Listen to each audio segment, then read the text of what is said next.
Bonjour à tous, bonjour à toutes. Aujourd'hui, on va parler de Sphero et on va donc aujourd'hui parler d'objets connectés pour l'éducation. On va regarder ça ensemble. Pour l'instant, on va parler de Sphero et ensuite on verra pour le drone. Alors, comme je disais, on va commencer par parler de Sphero. Donc là, il s'agit du Sphero Bolt et de quoi ça s'agit?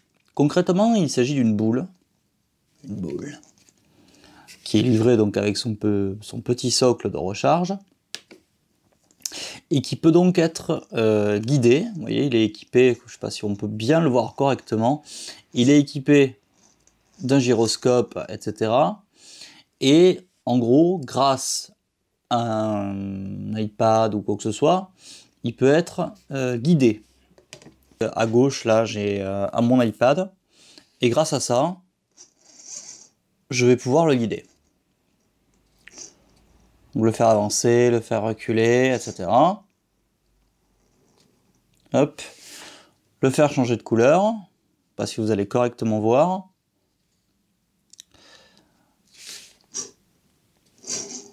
Et du coup, comme ça, je vais pouvoir effectivement créer un certain nombre de jeux, un certain nombre d'animations pour que les enfants s'amusent. Je vous parle aujourd'hui vraiment d'un objet éducatif et aussi de divertissement. C'est-à-dire que cette boule, non seulement vous pouvez permettre à des enfants de l'utiliser, mais en plus de ça, vous allez pouvoir permettre aux enfants de la programmer. Donc pour ceux qui ne connaissent pas, on va la programmer grâce à Scratch. Scratch étant, on va dire, un pseudo-langage de programmation avec simplement des blocs, en les poussant, etc., qui va nous permettre de faire des actions à la sphère.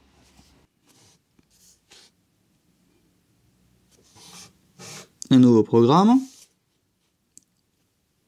s'il veut bien.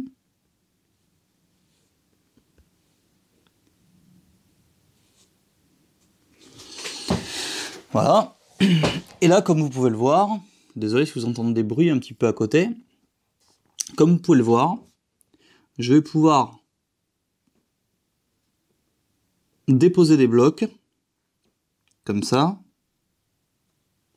permettront à la sphère de réaliser des actions. Donc par exemple, cette sphère, je peux la faire tourner. Bon là, elle comprend pas trop parce que forcément je le fais avec le doigt, mais normalement c'est pas censé. Je peux la faire tourner, je peux la faire parler, je peux la faire clignoter, je peux changer ses couleurs, je peux changer ses LED, etc., etc. Et avec plusieurs autres sphères comme celle-là, je vais pouvoir les faire communiquer quand elles rentrent en contact, faire une action précise, donc je vais avoir des conditions à gérer comme dans la programmation classique, et je vais avoir des choses à la fois simples, type changer la couleur, la faire aller à 120 degrés pendant 10 secondes, avec une certaine direction, etc. Et je vais pouvoir faire donc un peu ce que je veux. L'avantage, c'est que plusieurs enfants ou un groupe d'enfants va pouvoir prendre une tablette, ils vont pouvoir créer un programme ensemble et voir ce que ça donne directement sur la sphère. Donc, ce qui m'intéressait aujourd'hui, c'est de vous en parler parce que au niveau, moi en tant qu'animateur multimédia au niveau éducatif, c'est génial de permettre aux enfants de tester à la fois les programmes et à la fois le guidage. Alors là, je suis à l'envers, mais bon. Je fais là, voilà. Le guidage, voilà. Si je la fais bouger, comme ça, je suis vraiment à l'envers, hein, donc je suis désolé si c'est un peu complexe. Et notamment, voilà, la faire changer de couleur, changer la vitesse, changer la luminosité, etc., etc. Donc voilà ce qu'il est possible de faire avec Sphero, sachant que, il me semble que Sphero, donc celle-ci, la Bolt, est à environ 150 €. Il y a un modèle plus petit, la Sphero, je ne sais plus son nom. Bref, il y a un modèle plus petit qui est environ à 50 €, qui va faire à peu près les mêmes choses, sans toute cette espèce de barre LED là, comme ça, qu'on peut personnaliser, dans laquelle je vais pouvoir mettre des smileys ou quoi que ce soit. Donc, à vous de voir. Mais en tout cas, le Sphérobolt permet déjà de faire pas mal de choses et permet d'interagir, notamment avec d'autres sphéros, Bolt ou pas, etc. etc. Dernière chose, je pense que vous connaissez Sphero pour d'autres choses, parce que c'est aussi eux qui ont fait les petits robots dérivés de Star Wars, donc BB-8, BB-8 du coup, R2-D2, etc., qu'on peut, pareil, guider, diriger, et voilà. Donc, on se retrouve de suite. Je vais faire le déballage donc, du drone éducatif Airblock. Donc, Airblock qui est créé par la marque MakeBlock, pas très connu, ce sont des Chinois, je pense. Et on va voir ça ensemble de suite. Donc, on se parle de ce drone Airblock fait par MakeBlock, donc des Asiatiques, et comme vous pouvez voir, c'est un hexacoptère, donc 6 hélices, 6 modules, et a priori, au centre, ici, on a un module de contrôle, qui va être rechargeable, donc rechargé, et sur tous les côtés, on va avoir des modules hélices, qui sont clippés magnétiquement, et qui vont être reconnus par le module central de reconnaissance. D'accord ? Donc je vais commencer par l'ouvrir pour voir ce qu'il y a à l'intérieur. C'est quand même une boîte qui est assez conséquente, je ne sais pas si vous pouvez voir, mais en tout cas c'est assez conséquent. Ce que je vais faire, c'est que je vais l'ouvrir. Donc ça s'ouvre par le haut, j'ai déjà coupé le petit plastique, hop, voilà, et je vais le poser. Je vais pas faire honnêtement, je vais pas faire un tour de la boîte, etc. C'est écrit en anglais, on comprend rien. Enfin, je comprends, mais a priori, on comprend rien. Le reste est écrit en chinois, donc on va pas en faire tout un tour, mais bon, voilà. Hop, on l'ouvre. Et donc, à l'intérieur, crac, on a ce drone. Donc, effectivement, on a bien notre module ici de contrôle. Alors, c'est étonnamment léger, c'est en polystyrène, je sais pas, ou en matière plastique, je sais pas trop. On a bien le module de contrôle et les 6 modules comme ça, les 6 modules, hop, voilà, faire comme ça, les 6 modules d'hélice. Donc je vais tout faire sortir, et après on va voir ce qu'il y a en dessous.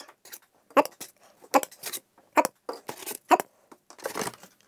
hop, hop, hop. Alors, en dessous, c'est noir, n'est-ce pas?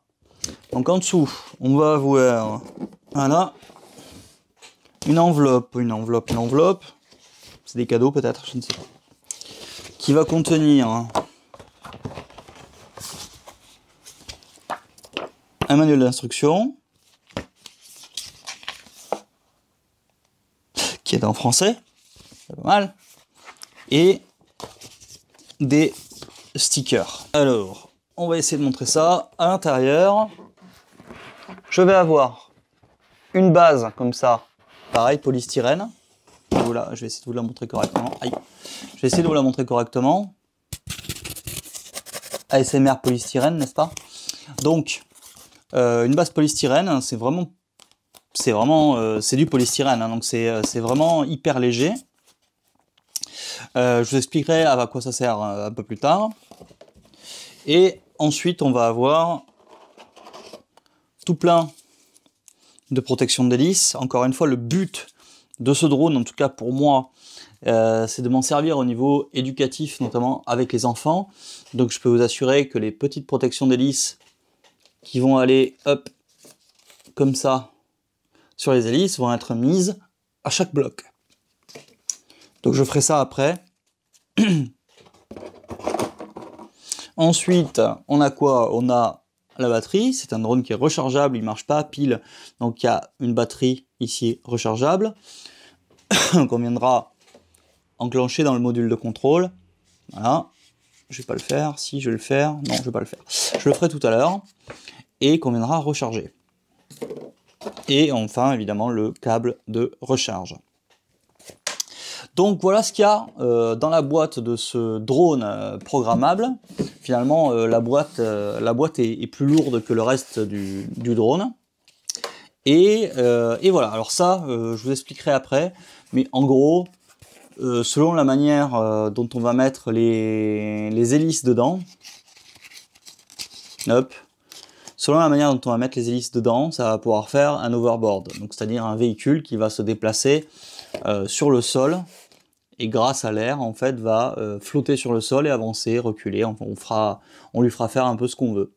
Ce que je vais faire, c'est que je vais charger un petit peu la batterie, monter le drone, et on va essayer de tester le drone là dans cet environnement un petit peu bas parce que je suis dans un grenier, donc on va voir ce que ça donne. En tout cas, on va au moins essayer de l'allumer et de jouer un peu avec les modules, et on verra ce que ça donne. Allez, à de suite. Allez, du coup, j'ai monté le robot, comme vous pouvez voir. Ah, ben voilà, ça y est. Alors, comme vous pouvez voir, j'ai monté le petit drone. J'ai bien vous voyez, le truc de contrôle au centre. Donc j'ai bien le robot monté. Et comme vous pouvez le voir, hop, hop, tous les modules comme ça se détachent. Du coup, ça permet vraiment de faire ce qu'on veut avec le robot. Sachant que je vais essayer, savoir s'il peut décoller avec seulement 4 trucs, avec 4 hélices, seulement avec peut-être avec 2, seulement avec 3, j'en sais rien. On va voir, d'accord? Donc je vais tester. On va commencer par le début, déjà on va essayer de l'allumer. Hop. Donc là, on va dire que ouais, Airblock est devant, on va essayer comme ça. Donc si je joue hop, en mode aérien, ah, déjà je l'allume. Donc déjà, je sais pas si vous pouvez entendre.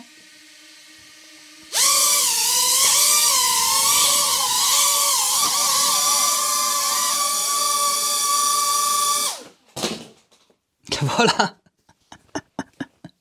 Premier essai fructueux. Le drone s'est cassé la gueule. Alors, hop, le drone est tombé. Hop, le drone est tombé. Alors, hop, je ramasse le matériel. Donc, j'ai plusieurs hélices qui se sont cassées la gueule. Vous voyez, il est tombé, il n'est pas cassé. Ah, pas cassé. Hop, ah, pas cassé. Ah, pas cassé. Le machin n'est pas cassé. Bon, j'étais un peu surpris. Je vais juste enlever pour l'instant les protections parce que là, je suis tout seul. J'étais un peu surpris, honnêtement, par le bruit parce qu'au départ, vous voyez, s'il n'a pas décollé, il fait pas ou quasiment pas de bruit. Par contre, si on décolle, ça commence à faire un peu de bruit. Hop, et un peu de vent aussi. Donc là, il est juste au-dessus de moi. Je suis en train de tout faire tomber. Hop. Essayez de ne pas casser la caméra. Alors l'avantage, le gros avantage, honnêtement, c'est que ça fait ventilateur pour l'hiver. Pour l'été, pardon. Alors, on va essayer de...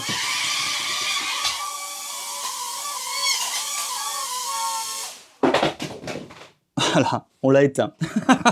Donc voilà, donc ça fonctionne très très bien, c'est très sympa. Honnêtement, il va falloir un environnement,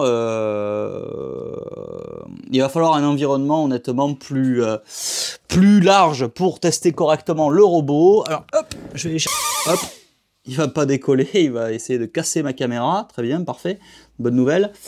Hop, j'en mets un troisième, peut-être là celui-là.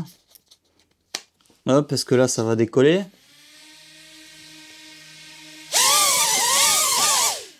Donc non. Bon, voilà, bref. Bon, c'était pour vous montrer. Je pense qu'effectivement, si moi je m'amuse comme un petit four, je pense que n'importe quel enfant va pouvoir s'amuser vraiment pendant un moment. On va se quitter là par rapport à cette vidéo. J'ai fait une petite présentation donc, de Airblock par MakeBlock.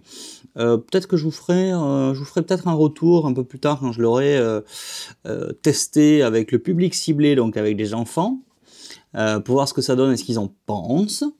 On a toujours donc notre petit sphéro qu'on n'oublie pas et que je vais continuer à utiliser dans pas mal d'ateliers parce que ça plaît beaucoup et c'est franchement cool. Et puis voilà, pour cette vidéo, je pense que ça va être pas mal. Je vous souhaite une très très bonne soirée à tous et à toutes, et merci d'avoir regardé cette petite vidéo. Si vous avez aimé le contenu, je vous propose d'aller voir un petit peu le reste du contenu sur la chaîne, de vous abonner, c'est gratuit, ou de lâcher un petit pouce bleu. Merci à vous, bonne soirée!